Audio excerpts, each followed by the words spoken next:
Greetings, family. I'm Touré Roberts, and I want to welcome you to Balance. And I'm excited about this conversation that you're getting ready to experience. I've known this young man for over a decade. I've watched him overcome triumphs and grow and evolve and learn and accomplish incredible things. And so we're going to have a conversation, and in that conversation, we'll unpack some of his secret sauce. How do you do it? What have you done? What have you learned? And I believe that out of this conversation, you're going to be enlightened, you're going to be encouraged, you're going to be inspired, and you're going to get tips and tools that will help to manifest the highest version of you.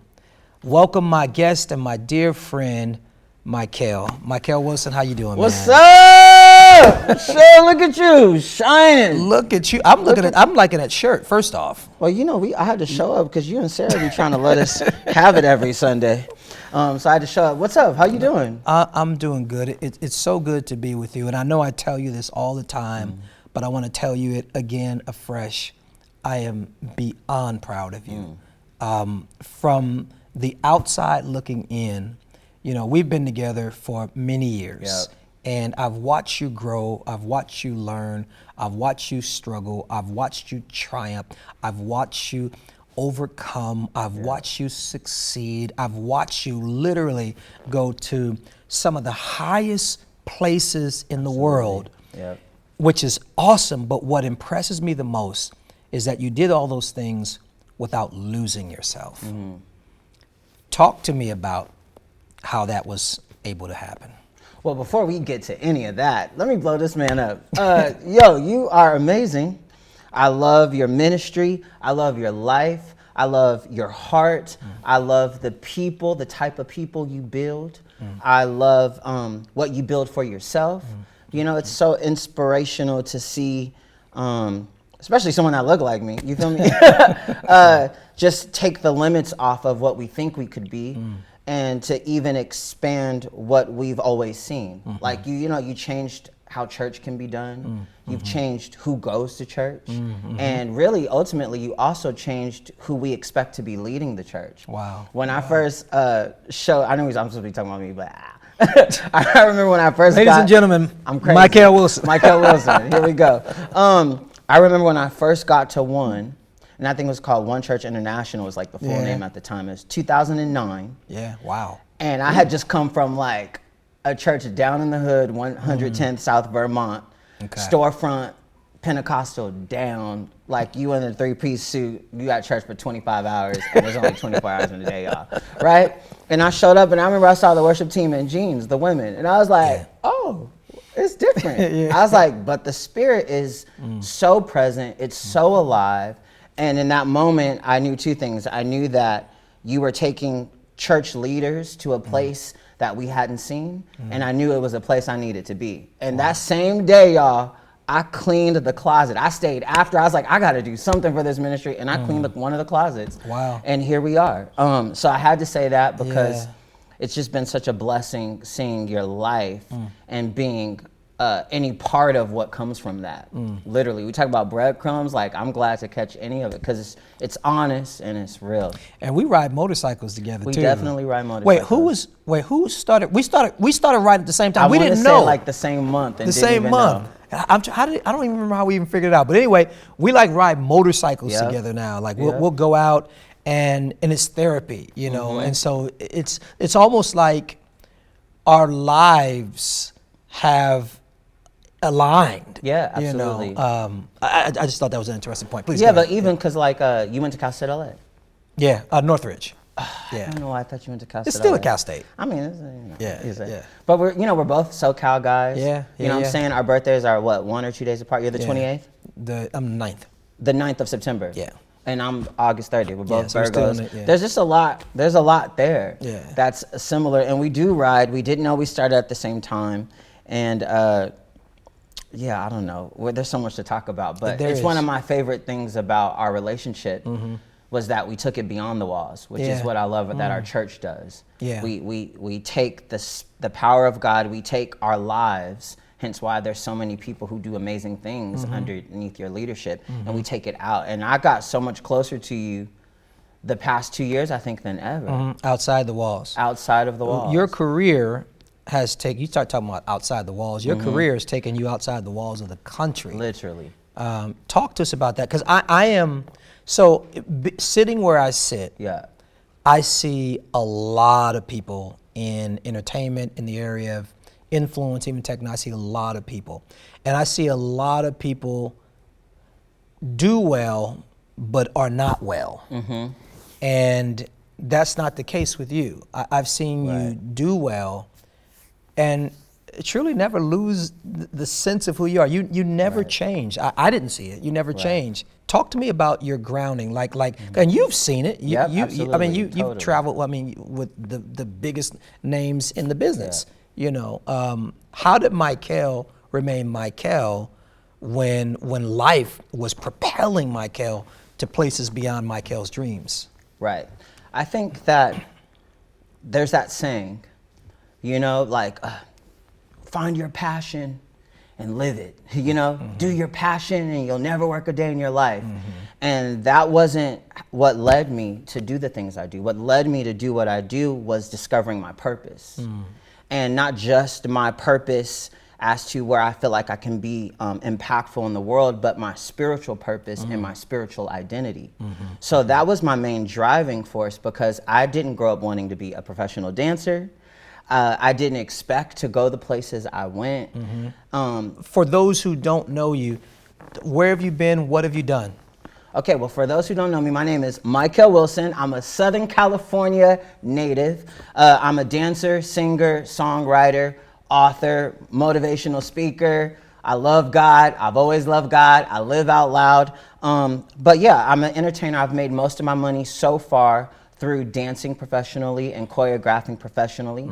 I've worked with everyone from Prince to Justin Bieber, Beyonce, Britney Spears, Backstreet Boys. I'm currently in Cheaper by the Dozen, so whenever you're watching this, the new movie that just came out, I'm in it. I've done all of the award shows so many times, even in other countries. And literally, I mean, Cardi B to The Weeknd. I've done the Super Bowl twice. I'm in 2 running national commercials now, which is incredible.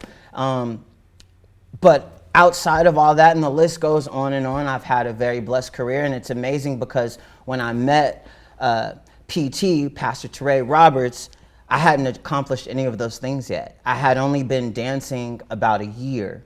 And so it was under and through his ministry that I actually felt like I could fly, and one of the main reasons why I left my old church. Because when I shifted from what I was doing corporately, because I went to college first, I started dancing at 23, which no one does. Everyone starts as a kid. At the time when I switched careers and just switched my life, they were like, well, why are you gonna go give your gift to the world? And I'm like, I think God sent us to the world to be a part of it, but to be different. You know what I'm saying? Amongst it. So outside of all these things I do, I've always known that what mattered most was who you are and who you could be. And that had to be immovable from a spiritual place, because life comes in many stages, many trials, many challenges. So I've had a very big career. I still have a very big career. I'm still very relevant in my industry, but I was thrown off balance. I was thrown off balance as God decided to pull me in new directions. Because the goal is never to have a successful job. The goal is to be a successful person. And if you seek to be a successful person, everything you do will carry success, and everything you do will be amazing. I want to stop you right there, because what you're saying is profound. You talked about being a successful person. Some people are going to be taken aback by that, but because when they think, even when they think successful person, they're thinking the person who's got the job, the great job, maybe the great relationship or marriage, the great house, but you're talking about something different. You're talking about something deeper. How would you define being a successful person? I think a successful person is anyone who is willing and driven to relentlessly live for God, where He leads them, where He calls them, and who He needs them to be in any given moment. I love that. That's what I consider to be success. Because it may change. I'm always in front of the camera, but you shouldn't only be a star when you're seen. You should be a star in general, because you're made to be a star. So if you're made to be a successful person by following God's voice, then now every person in the room has value. You know what's incredible about what you're saying is you're saying success is being what you continuously discover that God has created you to be. Yeah. So success is being in the moment, in whatever moment you find yourself in, what God has defined you as in that moment. That's for me, that's balance. You know, when we talk about balance and positioning yourself to do all things well, we're talking about how you are positioned, your posture, what version of you are presently and currently standing in, you know. And that's why for me, you know, when I think about all of any sort of significant achievement, accomplishment, progress, success that I've experienced in life didn't happen when I was at my worst or when I was living out a lesser identity. All those things showed up when I aligned with God, got in step and in balance with God, because when I'm aligned with God, I am my best self. We were talking about before this interview started how we have two bests. You know, you were raised, your mama said, as long as you do your best, it's fine, baby. Just do your best, baby. Do your best. You're gonna be a star. And let me tell you something. And grandma was right, but the only thing that grandma didn't tell us is that we actually have two bests. Yeah. We have our best in our own strength and our own capacity, and then we have the best when we yield ourselves to God, get into alignment with God, which is what I call balance. We get balanced, and then there's the cap of our capability comes completely off because we're living out an identity, a version of ourselves that has no limits. And so I have two bests. You know, one best is Touré, the best of Touré. You know, I'm not seeking wholeness. I'm not pursuing God. I'm not pursuing purpose. I'm just going with the flow, going with culture, going with the world, and I'm capped there. But when I pause and say, you know what? I was created by the Creator. And the Creator has an idea about me. And in this very moment that I'm in, there's an opportunity to be balanced through being in alignment in this moment, through seeking and pursuing the voice of God and the longing of the soul and where the soul leads us. I can be my best self. And when I'm my best self, amazing things happen. Would you agree with that? I totally agree with that. And the most important statement of that is aligning with God takes all limits off. Yes. And if we talk about success, I know so many rich, successful, great looking people, and a lot of them are not happy at all. And it always has blown my mind because I'll be on these jobs and they're asking me to pray for them or to talk to them. And I'm like, but you have everything I want. You got everything I'm running around the church for, right? But the one thing that I have that we all need is just more of God.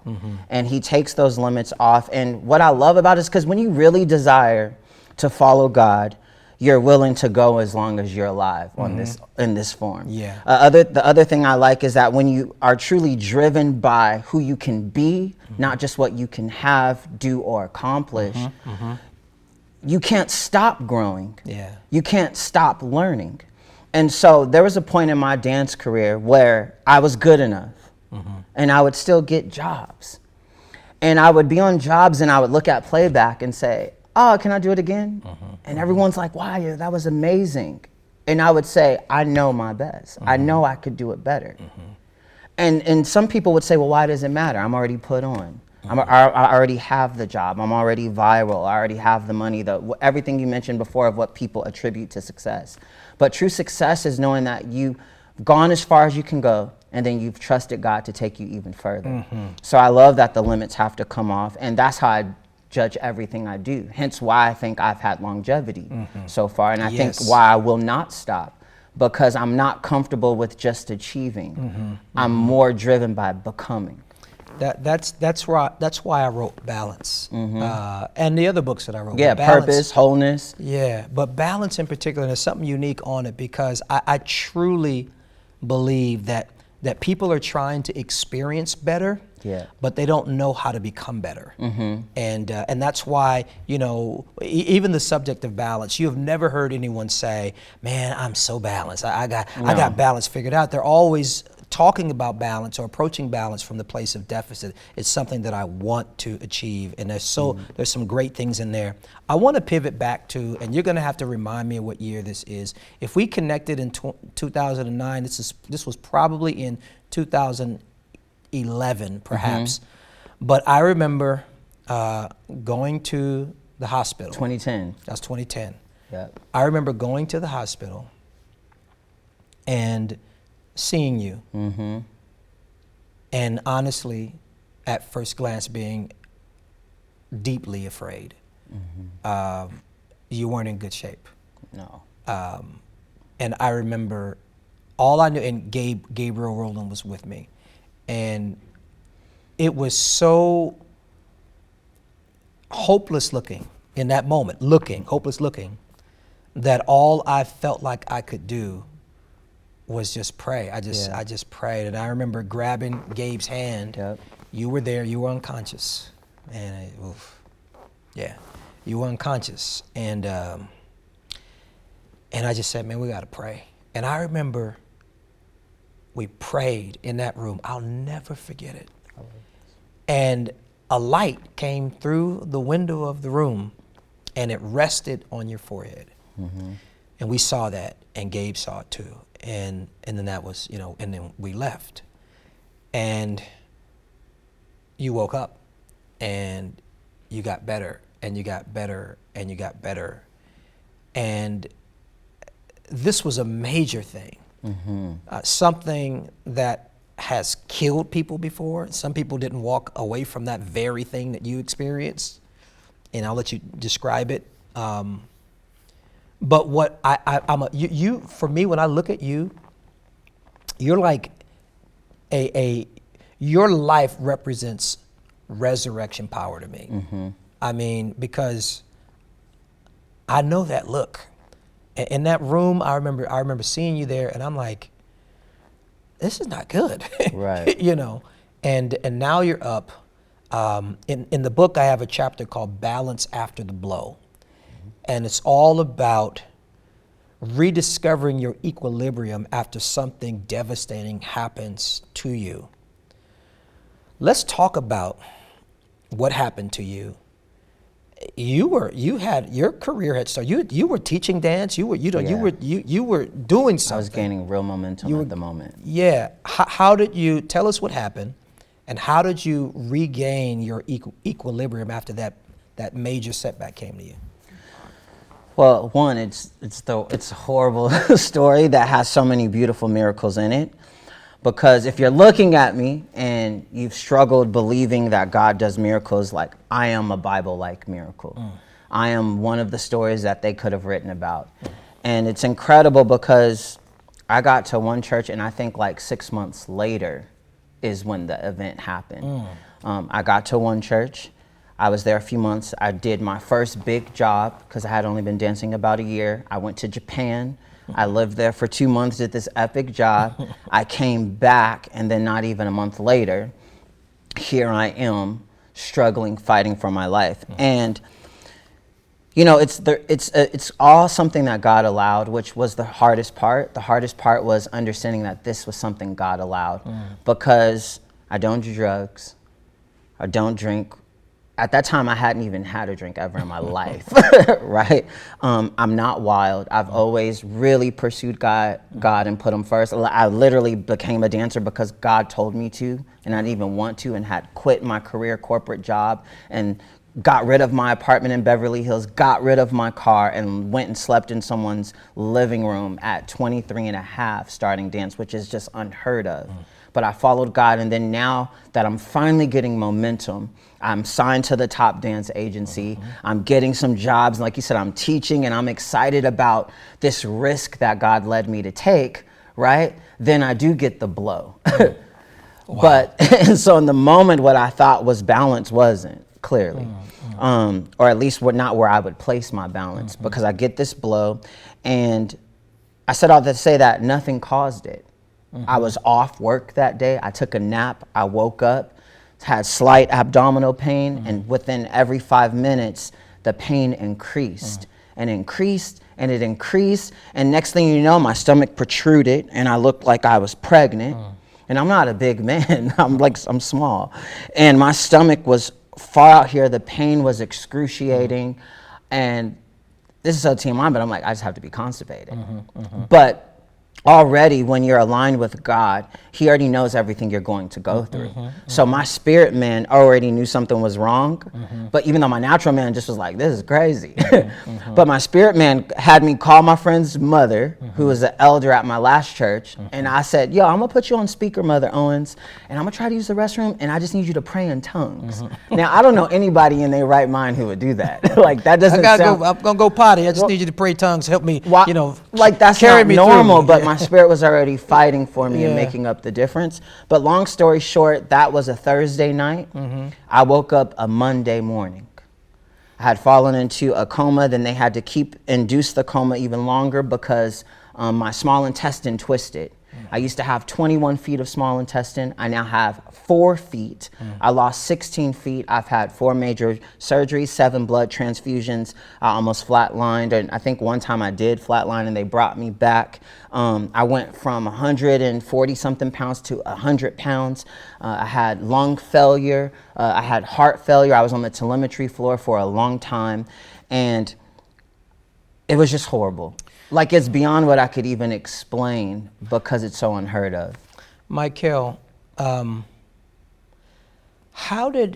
so things are going well and literally the rug is pulled out from underneath you. We know that you survived, you're here. We know that you succeeded, you're here. How you had to feel, at least for a moment, I'm sure there were phases of thought and belief. And oftentimes when someone experiences that level of tragedy, and what sometimes is greater than the tragedy is the disappointment. I finally got up and now this thing comes at me. How did you shake off the fear or the idea that if I step out there again and begin to succeed, something may happen? It's difficult when you experience something that comes out of nowhere, a blow. It's very easy to fall into this, I'm not going to put myself out there again because who knows, the rug might be pulled from underneath me again. How did you come to the place where you trusted life again enough to continue on? Well, I think I actually lost trust in life. But I had just enough trust left in God. Just enough. And in a practical sense as well, I had enough of the right people surrounding me to help keep that hope alive. I love that you brought up how do you trust it again, because the first time I went into the hospital and had only had 3 surgeries up to this point, and had finally gotten out of intensive care and was on the normal floor.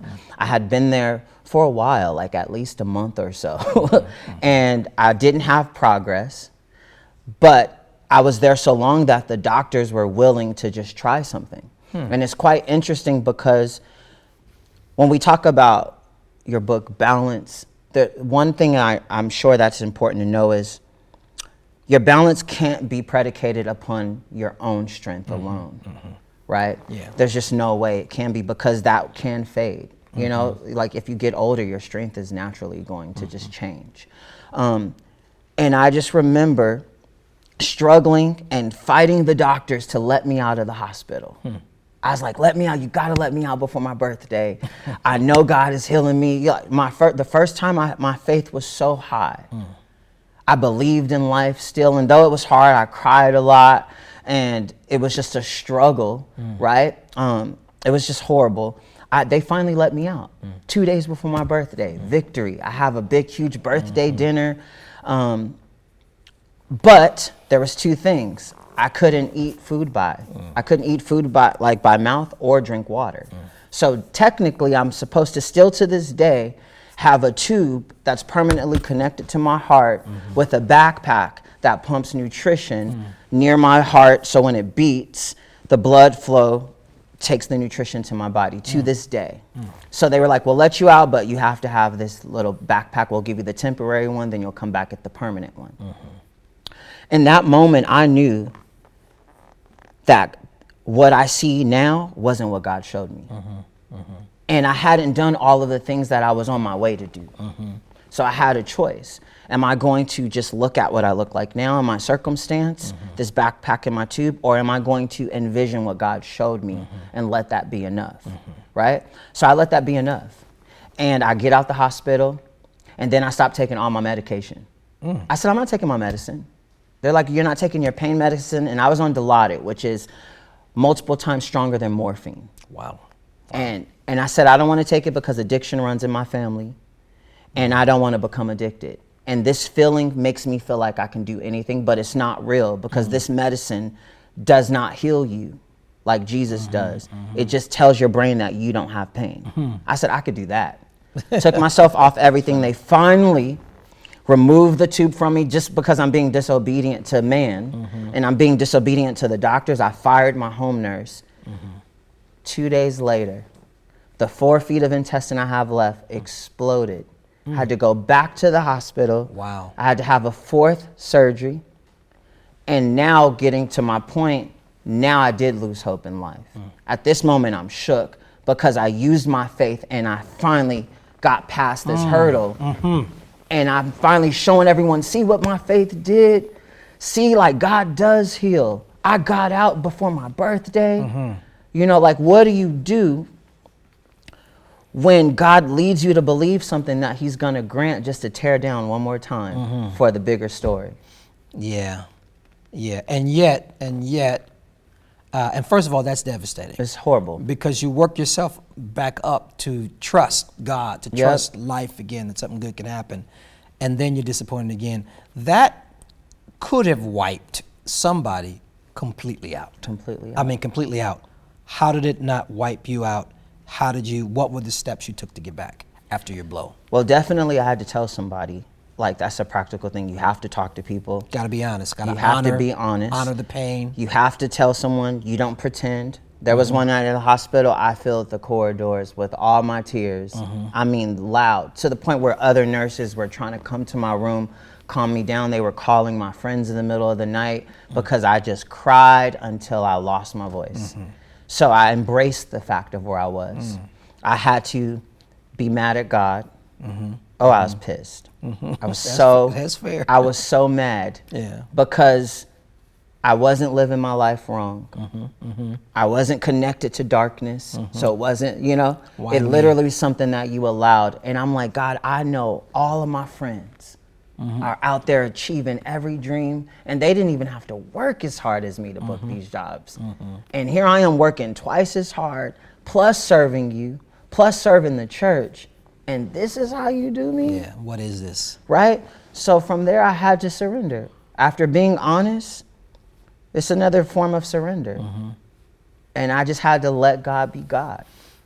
And I paused, and I let God be God, honestly. And from there, God started to minister to me and speak to me right where I was at. Versus making me come up higher, because there was no place. I mean, I was so low. It's like, where are you gonna go? And once I heard God's voice enough through people, like I don't even know if you know, but Mighty Mykell is the nickname you gave me while I was in the hospital. You came in one day and y'all, I was so mad at God. Let me tell you, mad. If we could zoom in, this should zoom in. I was so mad at God. And here comes Touré. You know, he a clown. And he walks in, and I'm having the worst day of my life. They tell me I'm gonna get in the hospital. He's like, Mighty Mykell. And I'm like, Mighty Mykell? There's nothing mighty about this moment. But that's how God is. God is not distracted by what we go through. And you mentioned about balance being love. You know, love is unconditional. So it's not distracted by your conditions. And once I saw that God wasn't thrown off, and that people that serve God wasn't thrown off, I had to let go, surrender, and say, well, what happens if I'm not thrown off? What happens if I let go of the life I thought I was going to have, and reach for something more. Because really, the life he invited me to was always more than where I was at in the first place. Yeah, I think one of the things that helps, that can help anybody who suffers a blow, a devastation, is to remember that this is just a season, you know, and that life is yet still to unfold. Yeah. And, you know, I think that if it were that bad, you wouldn't be here. No. So if, you know, and that's where I'm at. Like if when I experience blows, and listen, I experience blows often, and blows are confusing for people who live a life of service, because there is this unspoken expectation that if I live a life of service, Right. of service to God and service to others, then I should be exempt from the stuff that normal people experience. And that is far from the truth. But the reality is because we embrace that, blows are a bit more devastating. And I think that the goal of the enemy of our soul is to get us to curse God and die, to distrust that God, to watch this, to distrust the intelligence of God, Right. to believe that I am wiser than God, in that I can make a judgment about God based on this temporary season that would be accurate. And so sometimes service breeds arrogance, and it breeds privilege and entitlement, and so what I do, and what helps me, and I really unpack it in Balance After the Blow. I actually wrote that chapter in the middle of a blow I was experiencing, an unexpected, heart-wrenching blow. And I wrote through that blow, and that's how we got the chapter, which is changing so many people's lives, from people who've lost loved ones to people who've lost jobs, bad relational breakups, or what have you. Many of the people that have advanced copies of this book are being blessed by it. But I think that there are a few things that we have to do. You said it. The first thing we have to do is we have to honor the pain. Yeah. A lot of times we'll keep going, you know, we're out of balance, you know, and we'll just keep going, and we're not being real with the fact that it hurts. So you have to honor the pain. And then I talk about going on energy saver mode. And what I mean by energy saver or energy save mode is a blow takes a lot out of you, you know. And so just like whether it's a car or a washer, dryer, or whatever, and there is a reduced, when you put it on energy save mode, there's a reduced amount of energy output. So I'm not just running and running and running, I'm only expending the energy that is absolutely necessary. And so practically that is delegating. What can I delegate? You know, what can I say no to? What can I give up? Now, there's some things you can't delegate, you know, but maybe I can, you know, posture or position it differently. And then I remember that it's just a season. You know what? It hurts. I've acknowledged the fact that it hurts. You know, I'm on energy save mode because I have to. Blows take a lot of energy. It takes a lot of energy just to get out of the bed when you experience a blow. But I acknowledge, hey, man, this is a season. And if I do that, if I work the disciplines right, then I will get back to a place to where I'll trust again. Whether that blow was, you know, somebody cheated on you, you know, life happens. And, you know, you get cheated on, and you don't trust love anymore, you know, and you dump on the next person. That person didn't even do anything, you know, and you're like accusing him, where were you? You know, all this sort of thing. But I think if you hold on, if you honor the pain, if you go into energy save mode, maybe you don't get up and work and run 3 miles today and then go to today your exercise is just getting up out of the bed. Take it slow, find your rhythm again. You don't have to run as fast as you used to run, but start getting your rhythm back. And before you know it, you will look up, much like what you experienced, and you will be back in a place to where you trust life, you trust God again. When you look over the history of your life, even though that was a nasty dip, you'll see, similar to the stock market, even though you had dips, if you look back over the decade, for the most part, it trends up. And I think that this is really important. That's why I want to bring it up, because a lot of people, listen, everybody in life is going to experience a blow, you know, and my passion is for the person to not get stuck in the blow, to not define themselves by the blow. There's life after the divorce. There's life after the illness. There's life after COVID. There's life even after losing a loved one. You're still here. And if you're still here, that means that life has not seen your finest work.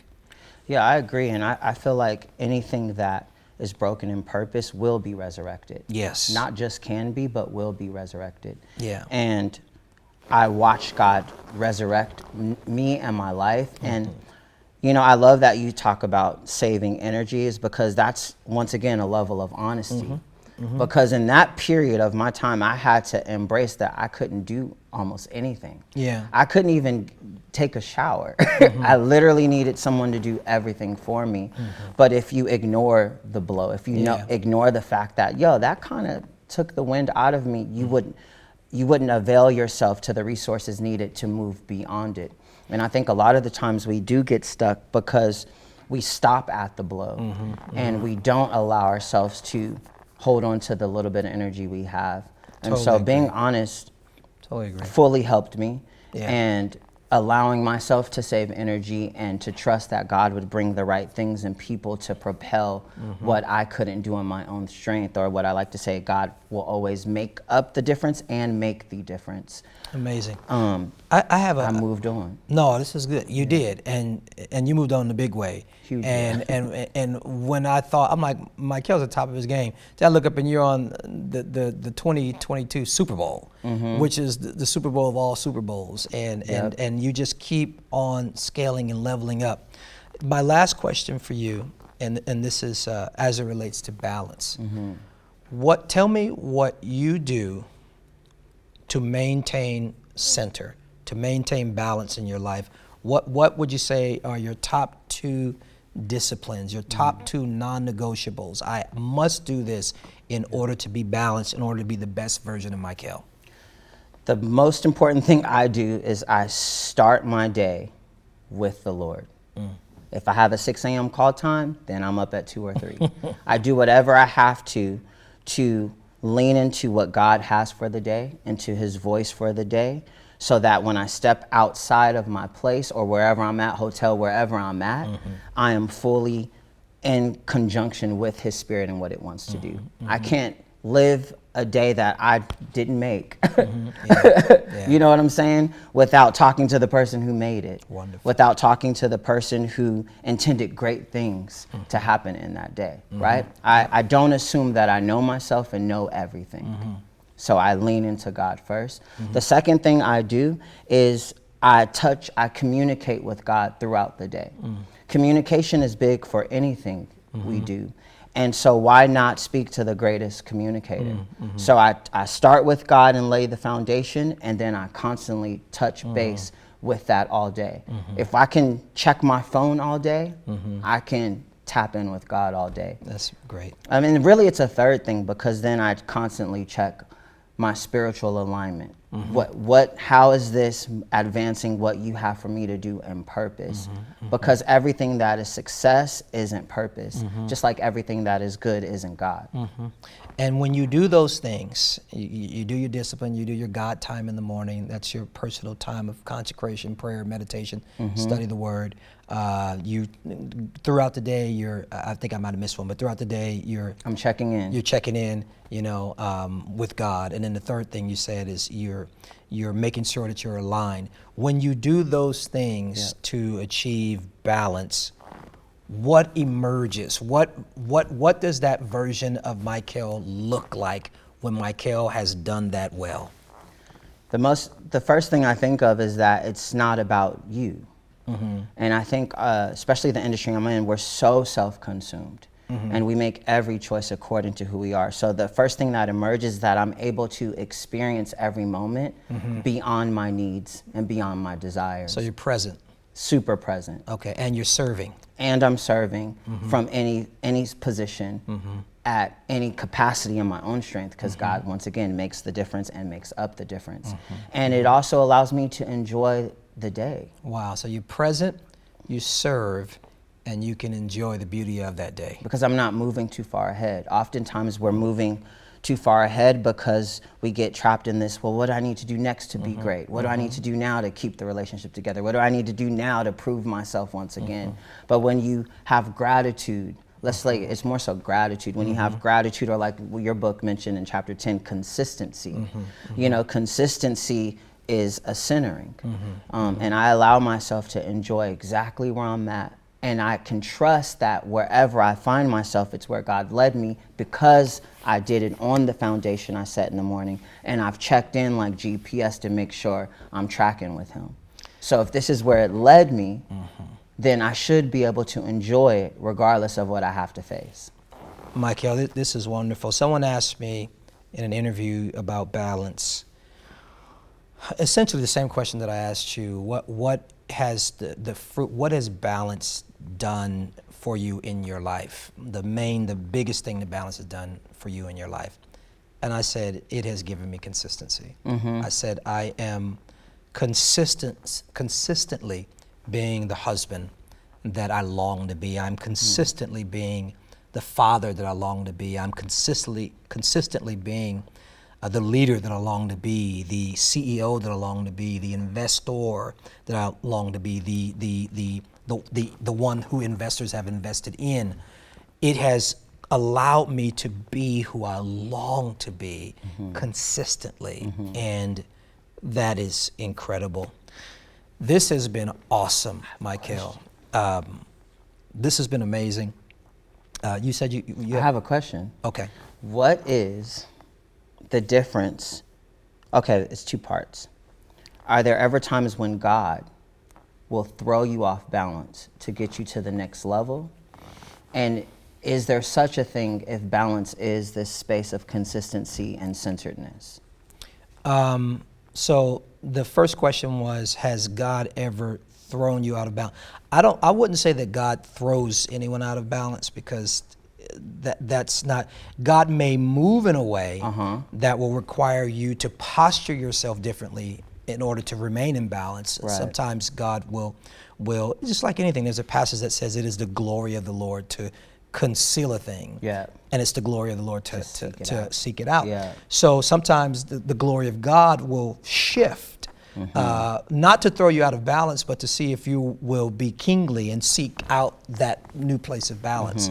And then what was your second question? And well, we kind of answered it. Is there such a thing to be thrown off balance if balance really is consistently following God and being centered in him? Yeah, you can be, because if you don't work the disciplines, if you get caught up in the noisiness of life and you don't pay attention to the prompts, and that's what happens a lot of times. We get out of alignment, not because God moves, because we move, you know, or we miss an instruction. We are so consumed in the noisy nature of life and the busyness of life that the whisper of God says turn right, but it's so noisy. You know, we keep going, and now all of a sudden, well, how did I get lost? I'm Alice in Wonderland. I'm lost. You know, and so and that's the beauty of it for me. The beauty of it for me is that I have to pursue balance.